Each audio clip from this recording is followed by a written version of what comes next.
दुर्योधन ऐसा था कि उसको श्री कृष्ण की हर चेष्टा में दोष दिखता था।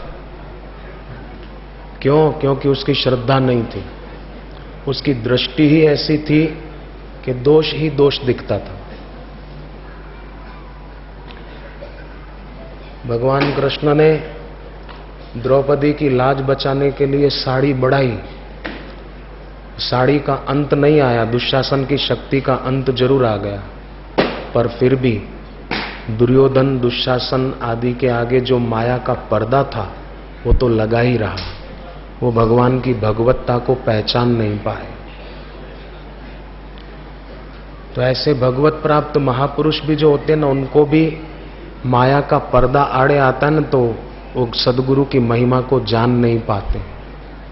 इंसान की आंखें हो ना तो वो उससे पहचान पाएगा। आप सोचो, मोर पंखी आंखें हो तो उससे क्या दिखेगा?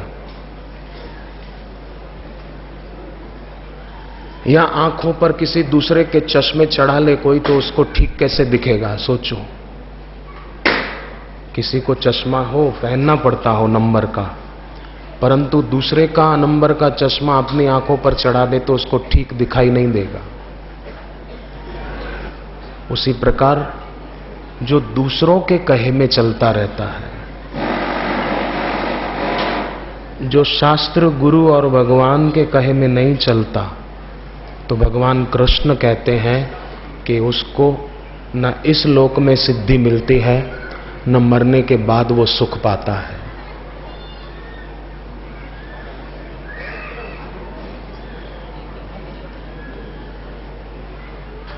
आज से 30-32 साल पहले की बात है।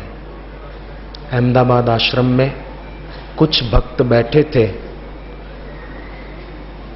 एक महिला सत्संग में से उठ खड़ी हुई जाने के लिए। तो बापूजी ने कहा, अभी क्यों जाती है बेटी, बैठ जा, सब जाएंगे तो बाद में जाना। बोले, नहीं मैं तो अभी जाऊंगी, मेरे को जाना है, देर हो जाएगी। गुरुजी ने कहा, ठीक है तुम्हारी मर्जी।